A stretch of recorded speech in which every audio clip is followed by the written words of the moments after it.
Olá, boa tarde, amigos telespectadores da TV Cultura Litoral. Começa agora uma nova edição do Opinião Litoral e nesta quarta-feira, 12 de fevereiro, nós vamos falar muito de saúde. Estamos recebendo para tanto no programa de hoje a chefe do Departamento de Vigilância em Saúde da Prefeitura Municipal de Santos, Ana Paula Valeiras. Boa tarde, Ana Paula, muito obrigado pela sua presença. Boa tarde, é com muita alegria que eu venho aqui atender o pedido de vocês e fazer parte desse programa tão importante, tão renomado no município de Santos. Vamos fazer um belo programa. Muito obrigado, Ana Paula Valeiras. E também a participação do médico ginecologista, médico da Prefeitura Municipal de Santos, ex-secretário de Saúde, tem um currículo extensíssimo, Benjamin Rodrigues Flores. Benjamin, obrigado pela presença, boa tarde. Eu que agradeço. Você só esqueceu de falar no meu currículo que eu sou um admirador do Chico La Scala enquanto apresentador e jornalista da cidade. Tá certo. Muito obrigado ao doutor Benjamin. Vamos falar muito sobre saúde, temos temas importantíssimos, pautas e vídeos também. Nós vamos ver um vídeo agora sobre chikungunya e dengue, duas preocupações que hoje toda a população brasileira está enfrentando. Vamos ver os VTs, por favor. Segundo o Ministério da Saúde, foram 2 mortes confirmadas por chikungunya e 8 por dengue, 3 em São Paulo. Estão em investigação outras 89 mortes por dengue e 6 por chikungunya. 6.500.000 testes rápidos para o diagnóstico da dengue serão distribuídos no país.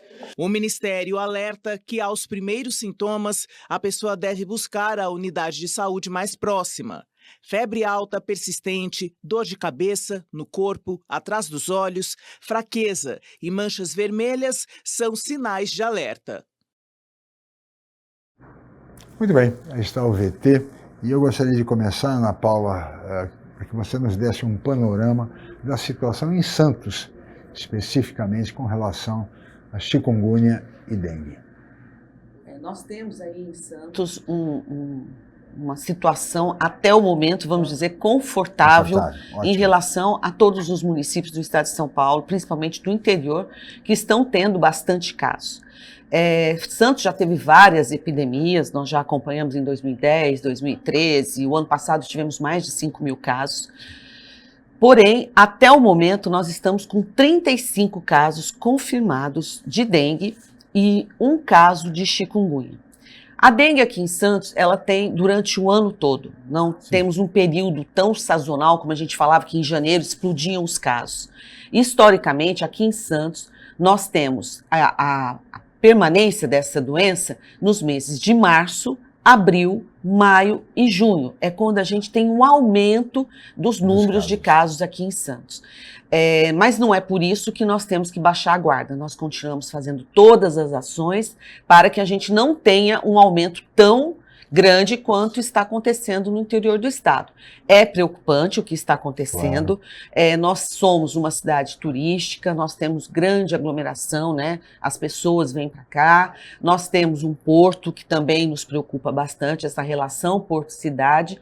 Então, é importante que a gente faça a nossa parte, como o poder público está fazendo, mas a população também tem que ser nossa parceira, claro, para que a gente evite a infestação maior de mosquito. Nós temos mosquitos, o Aedes aegypti, fêmea, temos capturado em nossas armadilhas, inclusive é um dos indicadores que nos ajudam a fazer as nossas ações, mas a doença ainda está com esses casos.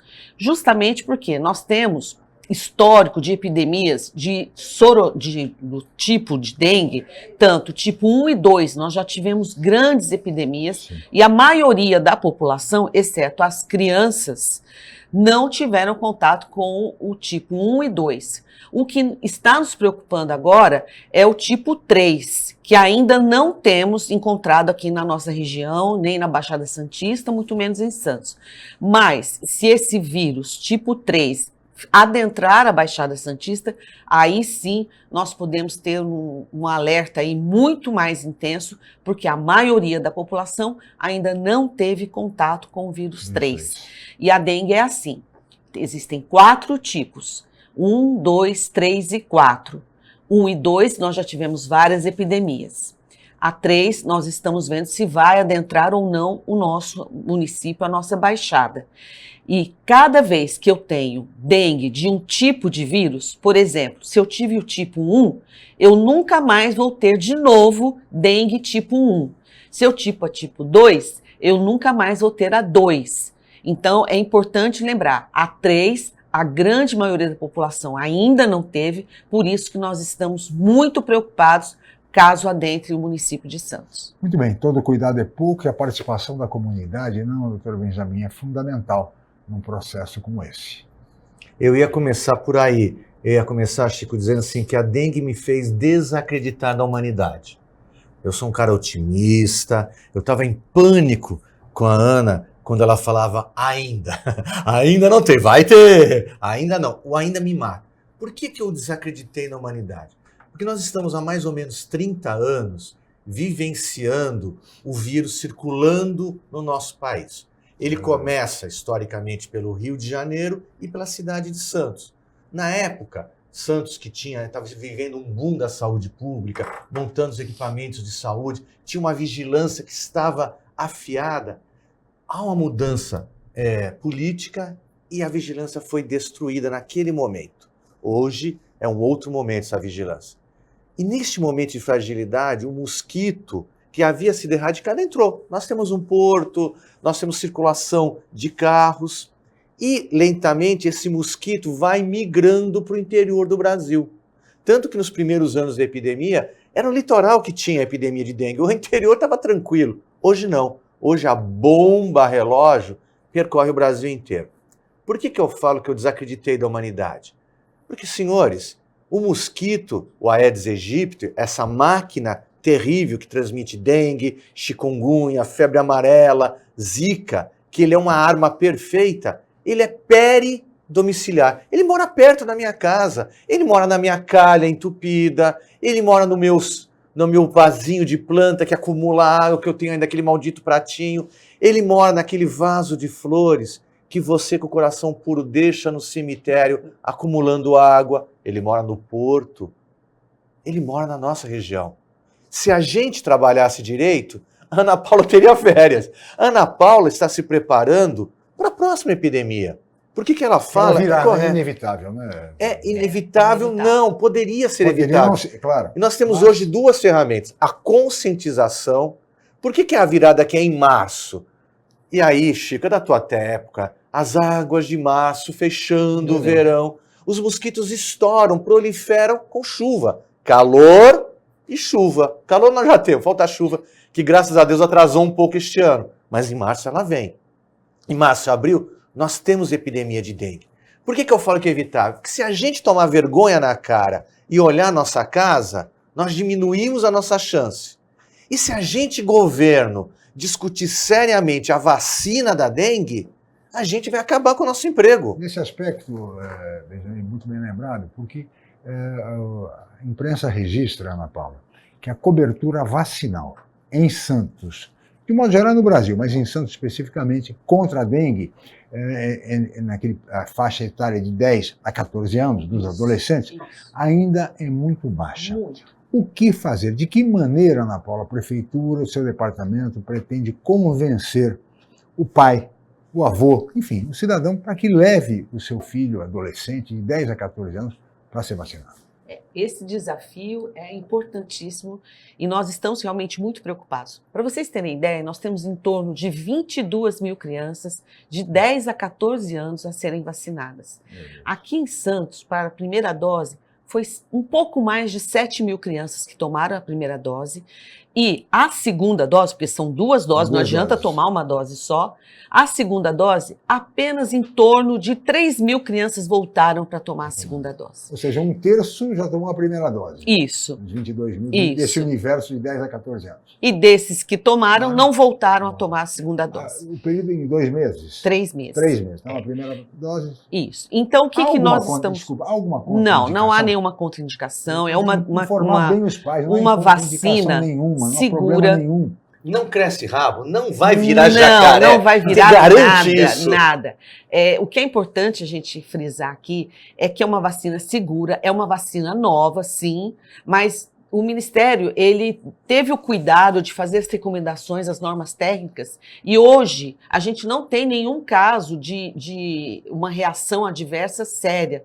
Para não falar que nós não tivemos nenhum caso de reação à vacina, nós tivemos apenas de uma criança, mas que a criança já tinha comorbidades, ela já tinha alguma história aí de outras vacinas que haviam dado reação. Nenhuma das outras crianças tiveram, é uma vacina segura, eficaz.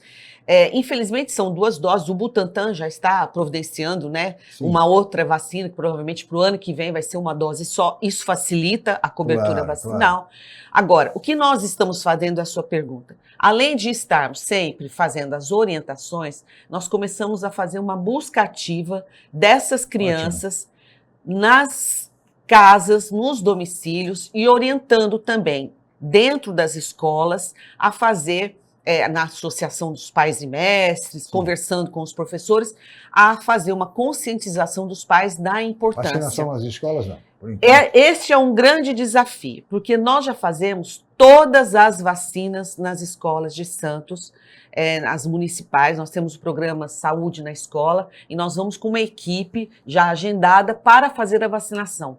Porém, a vacina da dengue foi recomendada pelo próprio Ministério da Saúde que ela não pode ser feita extramuros. O que significa? Ela não pode fazer dentro da escola ou numa campanha, porque hoje, como é que a gente está aumentando a nossa cobertura vacinal de todas as vacinas aqui em Santos? Nós estamos indo aonde o povo está. Então tem uma festa do café, tem um evento, tem alguma coisa em Santos, nós colocamos uma equipe lá para fazer com que a pessoa tenha facilidade em vacinar. E inclusive carnaval nós vamos ter, então a gente está sempre fazendo essas ações. Porém, se a vacina da dengue eu não posso fazer extramuros, aí dificulta. Mas nós já estamos aí com algumas estratégias que vocês logo vão saber. Benjamin, eu gostaria de ouvi-lo a respeito disso, de que maneira sensibilizar as famílias, mas no próximo bloco, tá bom? Nós voltaremos em seguida. Rápido intervalo, voltamos já.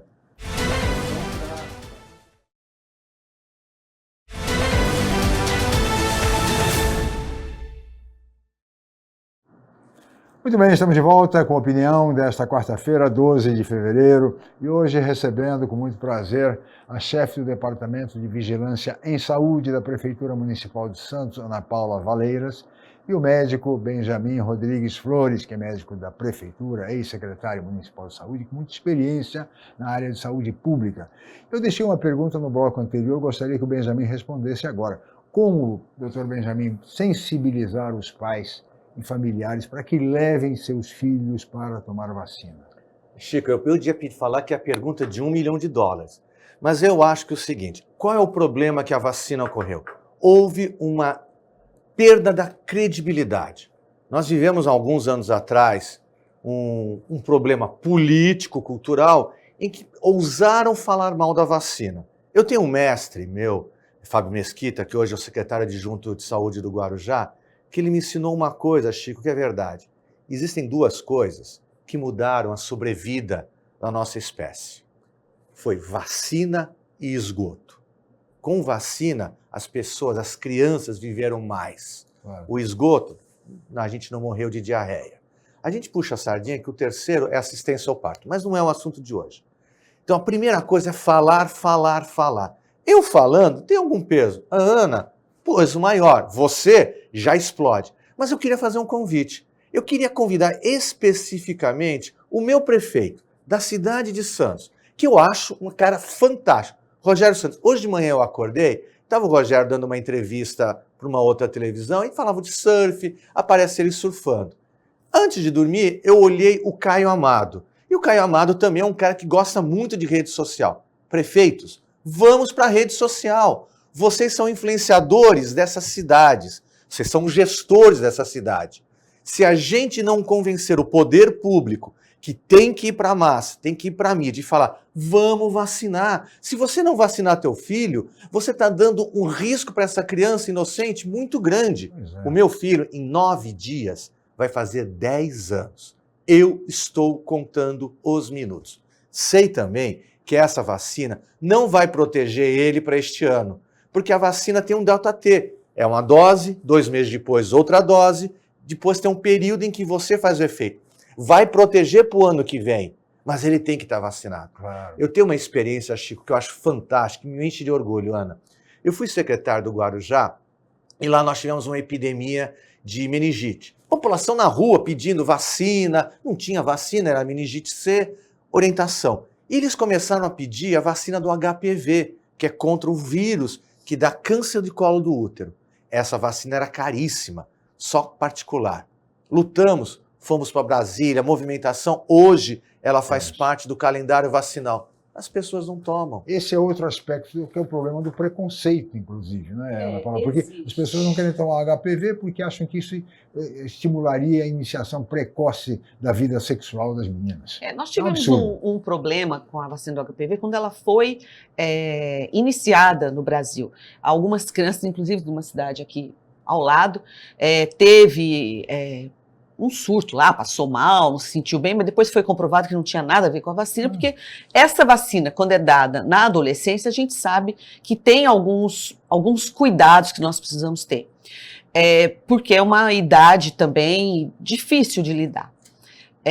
Mas hoje, por exemplo, o HPV em Santos, nós fizemos um trabalho muito bom nas escolas e hoje nós estamos com mais de 98% de cobertura vacinal. Né? E que eu acredito que isso é um trabalho que a gente vai fazendo ao longo dos anos. Né? A vacina da dengue é uma vacina nova e também acredito que a gente, ao longo dos anos, nós vamos começar a colocar essa cultura. Agora, nós tivemos um problema realmente, como o Benjamin falou, que a vacina ela foi politizada, ela não foi levada como uma saúde pública, um assunto sério, e isso realmente atrapalhou todas as nossas coberturas vacinais. Hoje, nós estamos com uma cobertura vacinal, se a gente fizer uma média das vacinas em Santos, em torno de 90%, a média. Mas tem vacinas que estão 87, 84, mas a gente tem melhorado, inclusive também da poliomielite. E uma coisa que é muito importante falar é que o Rotary Club de Santos, o Boqueirão, ele fez um trabalho muito próximo conosco em relação à vacina da poliomielite, End-Polio-Now, e também do HPV, fazendo toda uma preparação das pessoas para receberem essa vacina. Então, assim, a gente está no caminho certo. Tem que falar sempre. Inclusive, a vacina contra a dengue está disponível nas unidades básicas de saúde do município, das 9 às 16 horas. Isso de segunda a sexta. É uma vacina, e no sábado. Sabe, e aos sábados, então, toda semana, inclusive os sábados, para que os pais possam levar os seus filhos de 10 a 14 anos. Por isso que o doutor Benjamin falou que está contando os dias para o seu... Faltam 9 dias, Benjaminzinho. Você vai tomar vacina. A vacina contra a dengue. Dele. Então. Maravilhoso. Ele tomando a vacina do HPV, eu filmando que eu queria ver se já fazia cara de choro, ele tomou e falou, pai, não doeu nada.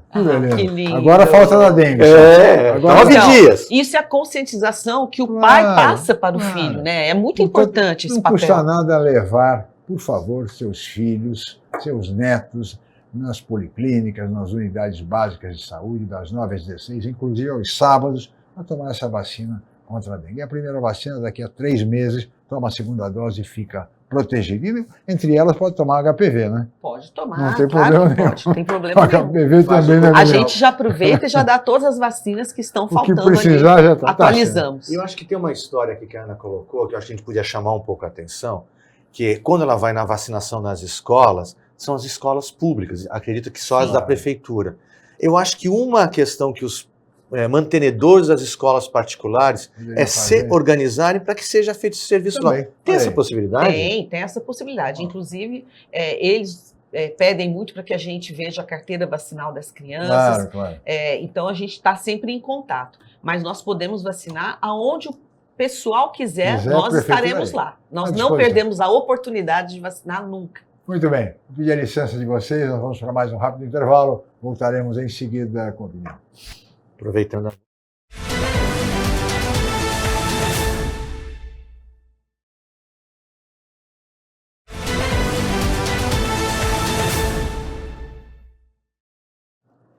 Muito bem, estamos de volta com a opinião nesta quarta-feira, 10 de fevereiro, e hoje falando sobre saúde, recebendo a chefe do Departamento de Vigilância em Saúde da Prefeitura de Santos, Ana Paula Valeiras, e o médico ex-secretário de Saúde de Guarujá, de Cubatão, Benjamin Rodrigues Flores. E o tema, vacina. Aliás, a Ana Paula lembrava aqui no intervalo que houve uma morte, lamentavelmente, um óbito de uma criança de 10 anos de idade em São Paulo, de dengue, porque não tomou a vacina. Vejam, uma criança de 10 anos, perdemos uma criança de 10 anos em São Paulo, porque não tomou a vacina. Portanto, aproveitem até mesmo o dia de hoje, porque não até 16 horas, nas policlínicas, que tem uma em cada bairro, nas unidades básicas de saúde, vá lá, leve seu filho, seu neto de 10 a 14 anos, tome a vacina contra a dengue, já verifica a carteirinha de vacinação, se puder já toma também a do HPV, não é isso, Ana Paula? Já resolve de uma vez o problema. Inclusive, os pais já podem também atualizar sua própria carteira de vacinação. Carteira de vacinação, sem dúvida nenhuma. Muito bem, e agora nós temos um outro tema, uma doença também preocupante que leva à morte, que é a febre amarela. Vamos ver o VT, por favor. O alerta do Ministério da Saúde destaca o período sazonal da febre amarela, que vai de dezembro a maio, e recomenda a intensificação das ações de vigilância e de imunização nos seguintes estados: Roraima, Tocantins, Minas Gerais e São Paulo, que notificou 9 casos da doença neste ano e 5 óbitos. O último em Amparo, no interior paulista. A vítima é um homem de 27 anos, morador do bairro Areia Branca, zona rural do município. Segundo a prefeitura, há campanhas periódicas de imunização na zona rural, mas o trabalho será intensificado nesta semana. A febre amarela é transmitida pela picada de mosquitos infectados com o vírus da doença e não há transmissão direta de pessoa para pessoa. Os sintomas iniciais são febre, calafrios, dor de cabeça intensa, dores no corpo, náuseas e vômitos. A imunização é a principal ferramenta de proteção.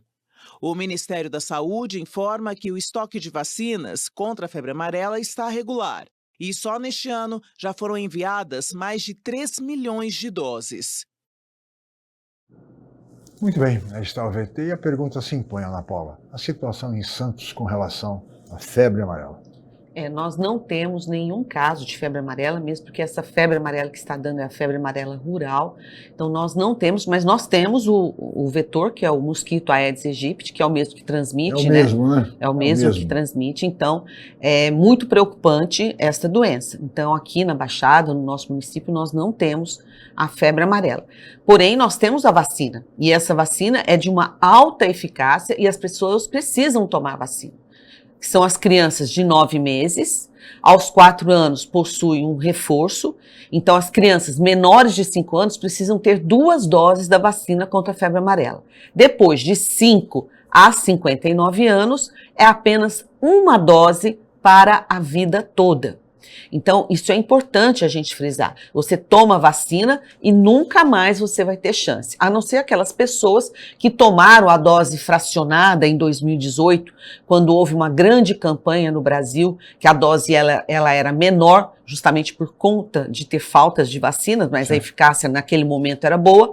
Essas pessoas precisam tomar novamente. As que tomaram dose fracionada precisa tomar a dose total. E quem for viajar para outros países que requer a certificação internacional, então ela precisa tomar essa dose 10 dias antes da viagem e receber a certificação internacional que você pega no site da Anvisa ou no site meusus.gov. Ali você faz um cadastro da dose da vacina e recebe a certificação internacional via internet. Aí você consegue viajar com esse documento. Quem já tomou, você falou de 5 a 59. Isso. Os idosos não... Os idosos, eu sabia que você ia fazer essa pergunta. Os idosos... Senti uma causa própria no meio da pergunta. Podem tomar a vacina, porém com uma recomendação médica, porque precisa ver quais são as comorbidades, as doenças. Sim. Então, se a vacina ela for muito necessária para aquela região, vai tomar a vacina. Tá. Se não, não. E gestante também não toma dose da vacina da febre amarela. Muito bem. Benjamin não precisa tomar mais, né, Benjamin? Não, eu vou confessar que quando você olhou para mim, eu falei, ele leu minha mente. Eu tenho 58 anos. Olha aí, tá vendo? E eu vou viajar este ano. Então já E então eu fui tomar a vacina e eu fiquei ofendidíssimo. Você já tomou a vacina? Por quê? Porque a funcionária falou, eu acho que o senhor não precisa. Eu falei, preciso, falta 2 anos. Não. Mas era essa, eu ia começar por aí, mas assim, na nossa juventude, a gente só sabia de febre amarela para quem ia viajar. Isso. As pessoas é não verdade. tomavam essa vacina É. rotineiramente. E mudou. Agora todos até os 60 anos têm que tomar essa dose. E o que ela falou assim, é exatamente o processo que aconteceu comigo. Eu fui tomar a dose, saí todo pimpão, falei, agora já tô com a minha carteirinha. Falei, não, você tem que entrar no meu SUS, cadastrar, para você receber um certificado internacional. Quem vai viajar, não deixe para a última hora, porque você é impedido, inclusive, de entrar no outro país. Claro. E a gente, quando eu vou pegar o começo da fala da Ana Paula, que ela falava do ainda. Eu tenho muitos amigos santistas que têm casa em Amparo, em Serra Negra, que frequentam aquela região. Há um caso lá de morte, inclusive. Essas pessoas vão e voltam. Isso. Basta um trazer o vírus e o nosso mosquito ser alimentado com ele, na verdade a nossa mosquita, porque é a fêmea que transmite, que a gente pode ter uma epidemia aqui. Cuidado. Atenção para o carnaval. Sim. Muita gente vai para o interior. É verdade, Vai, é muita verdade. gente. O carnaval é daqui a 3 semanas. Já tem que tomar já. Né? Então tem que tomar. Quem vai para lá precisa ficar atento a isso. E nós temos um serviço aqui na Secretaria de Saúde, que nós da Vigilância colocamos agora, é fresquinho, é o Centro de Orientação à Saúde do Viajante, que funciona na vigilância, né?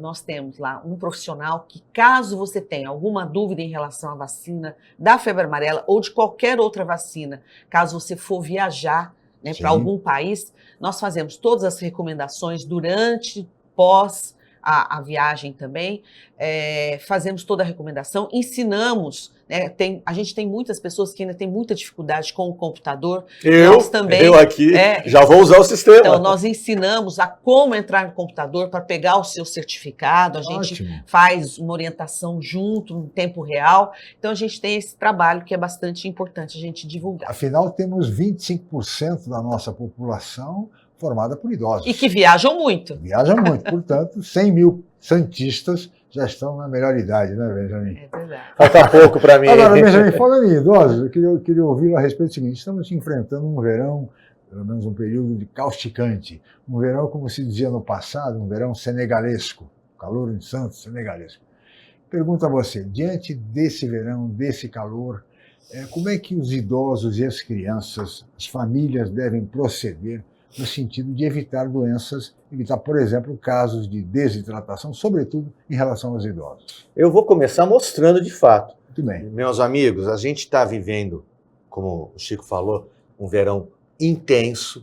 O que é o melhor ou o pior, depende se você está na praia ou não, deve piorar nos próximos dias. A gente está recebendo o auge da bolha de calor entre hoje e amanhã. E, principalmente, para os dois extremos, as crianças e os mais idosos, a gente tem os grandes problemas de desidratação.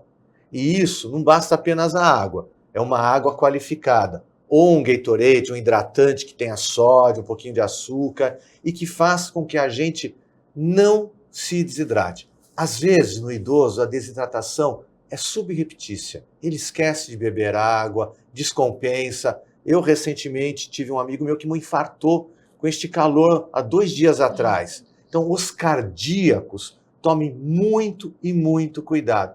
Algo também que a gente fala e virou piada, mas é verdade, quem faz uso de remédios para aumentar a potência sexual, eles podem causar mal de hipotensão neste momento. Então, cuidado com isso.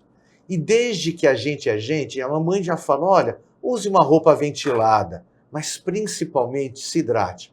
A gente também tem um problema, e eu sou um pai de um pet, assim, é quase criminoso você pegar o seu cachorro e ir passear com ele no auge do calor ao meio-dia, no chão escaldante. Eu vejo isso. É verdade. Os cachorros também sofrem absurdamente. Então, o segredo é a hidratação. No Rio Grande do Sul, eu não sabia disso. Eu sou meio que azarado, né? Eu fui algumas semanas atrás para o Paraná, achando que Paraná é sul do Brasil, vou pegar frio. Estava 38 graus, a bolha estava lá. Não tinha ninguém na rua. Ontem, no Rio Grande do Sul, os professores entraram com mandato na judicial para suspender as aulas, porque não dá, somente em escolas, acho que Santos não tem esse problema, que as nossas escolas municipais são muito boas, mas as estaduais não tem refrigeração, não tem algumas ventilador, e eles suspenderam a aula durante uma semana. Acho que a gente pode ter um pouco de bom senso, a gente pode flexibilizar os nossos horários, não vamos sair ao meio-dia. Os espanhóis, eu sou filho deles, gostam de fazer a sesta. Isso. Espera baixar o calor. A vida continua. O calor vai embora. Claro. Principalmente, a gente observa pessoas passeando com seus pets num horário... Aquilo é o chão...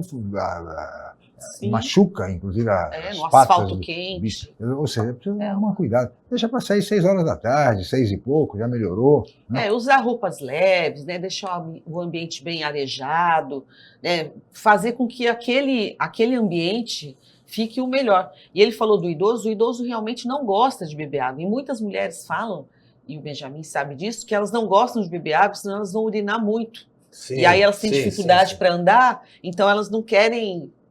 Então, assim, vamos tomar cuidado, observar, né? Se não gosta de água, faz um suquinho, né? Um chá gelado, mas oferte ao idoso, principalmente, porque é muito sério. O mesmo vale para as crianças. O mesmo vale para as crianças. Mas a criança, geralmente, ela gosta de um sorvete, de um suco, ela gosta de frutas, melancia, melão, né? O idoso já tem as suas limitações, né? Às vezes tem uma diabetes, tem alguma outra doença aí que possa atrapalhar. A água realmente é o melhor para tomar. Se você me permitir pegar um gancho na Ana, eu estava pensando, o Chico é um homem vivido da cidade, já teve parentes na política da cidade. Santos tem um lema, que é a caridade ensinei a nação pátria, docui caritate. Mais ou menos isso. População de rua também é gente. Também. As pessoas em situação de rua. Uma vez eu entrevistei o padre Silvio Lancelotti, e eu perguntei, padre, se a gente puder ajudar um homem em situação de rua, qual é a primeira coisa? O que eles mais necessitam? Água. Neste calor, tenha bondade no coração. Eu sei que às vezes aquele homem incomoda o teu dia a dia, às vezes você não quer ver, mas ele existe e ele precisa de água. Se nós temos dificuldade, imagina uma pessoa na rua. É verdade. Não, realmente, como diz nosso lema, Patriam caritatem libertatem docui. A pátria ensinamos a caridade e a liberdade. É isso. Por isso que acabou virando terra da caridade e da liberdade. Aliás, a própria Santa Casa é a maior referência. A cidade começou na Santa Casa de Santos, cujo lema é aberta a todos os povos, porta aberta ao mar. A nossa Santa Casa de Santos. Vale dizer, porta aberta a todos. É que hoje em dia, na área da saúde, não é bem assim, né? A porta vocês são aberta. São especialistas nessa questão. Mas a filosofia dela A filosofia é essa, né? De atender bem as pessoas, da caridade, ou seja, tudo isso é absolutamente fundamental. Mas eu gostaria também de tratar de um tema, vou deixar um pouco mais até para o próximo bloco, falar um pouco mais da política de saúde pública no Brasil. Há críticas, Benjamin e Ana Paula, à gestão da ministra Nízia Trindade. Há rumores, inclusive, de que na provável reforma ministerial a ser implementada pelo governo Lula pós-carnaval, uma das mudanças se daria na área da saúde. Cogita-se até o retorno do ex-ministro Alexandre Padilha para o Ministério da Saúde. Eu gostaria dessa avaliação que vocês fizessem a respeito da gestão da ministra Nízia Trindade, que é uma pesquisadora respeitável da Fiocruz, né, no Rio de Janeiro. Mas parece que há problemas políticos e mesmo de gestão na questão da saúde no Brasil. E entre eles, a questão da tabela SUS, que não é reajustada há muito tempo e há muitas queixas, muitas críticas dos hospitais, especialmente dos hospitais filantrópicos, como nós temos aqui a nossa Santa Casa de Misericórdia de Santos. Mas nós vamos tratar desse tema, que é um tema fundamental, porque saúde é o grande patrimônio que o cidadão pode ter, no próximo bloco. Nós vamos para um rápido intervalo, voltaremos em seguida com a opinião.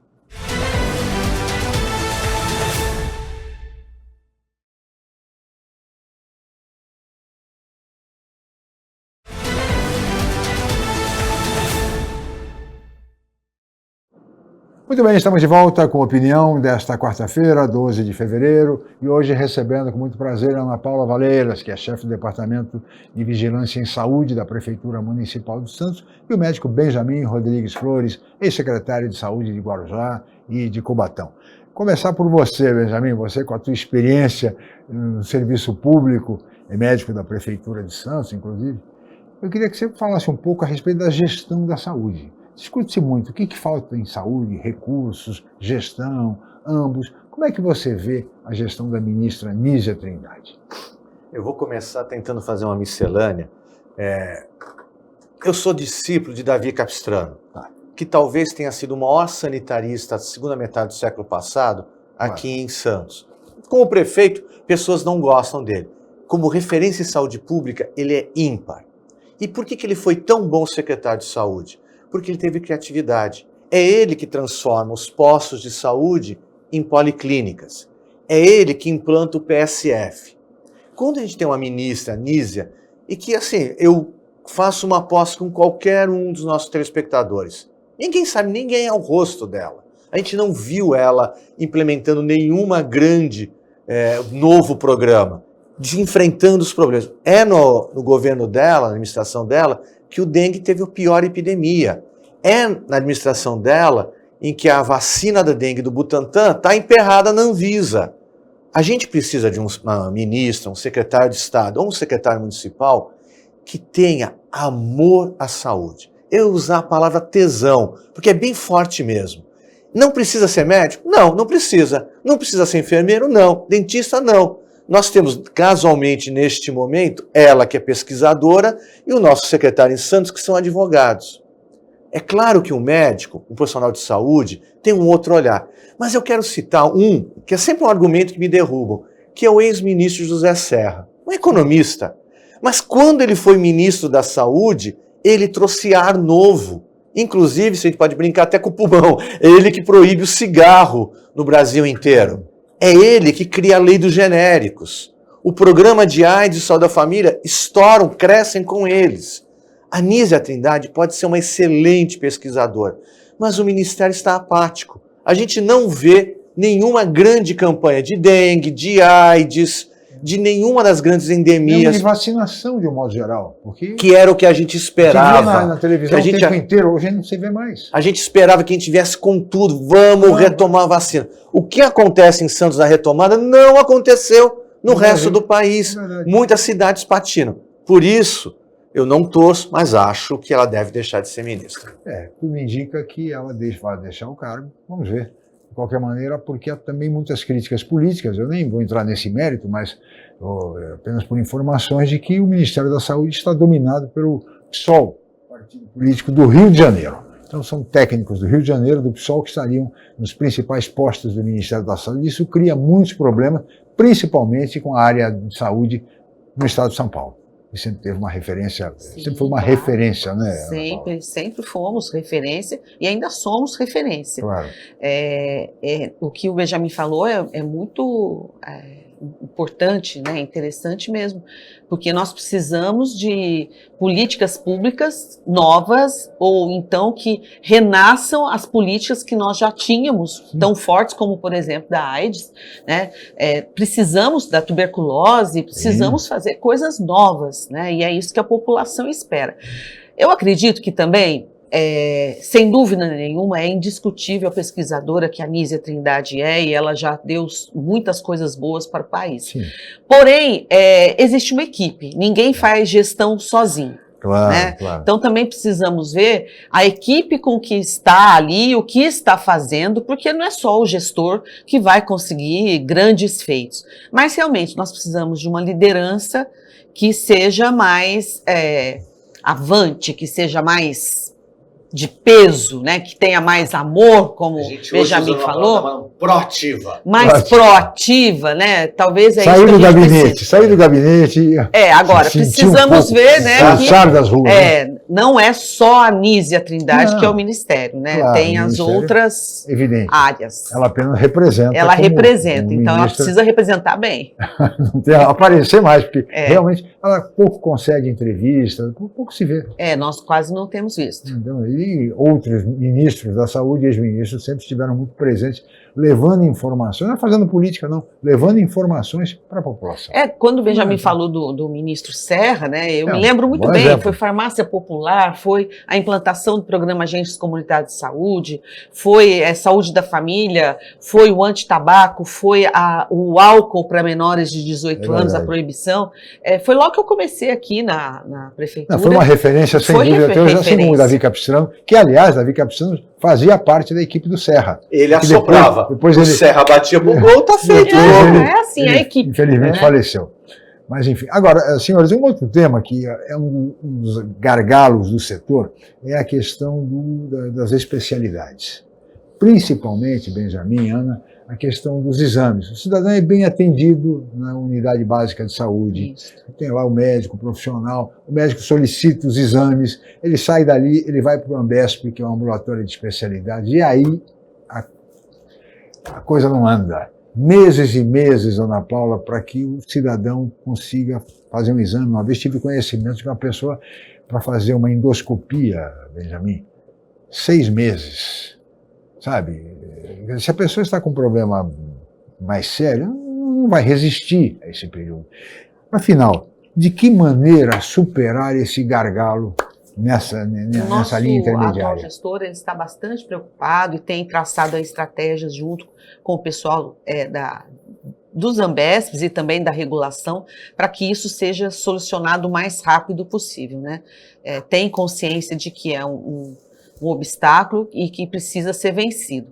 A gente sabe que pós-pandemia nós tivemos um aumento significativo de pessoas que perderam seus trabalhos, consequentemente perderam seus planos de saúde e vieram para o nosso município, SUS, né, utilizar esses exames. Então, há realmente uma preocupação, mutirões estão sendo feitos em relação à realização de alguns exames para agilizar, né, mas em breve teremos aí novas notícias e boas notícias para facilitar esse problema.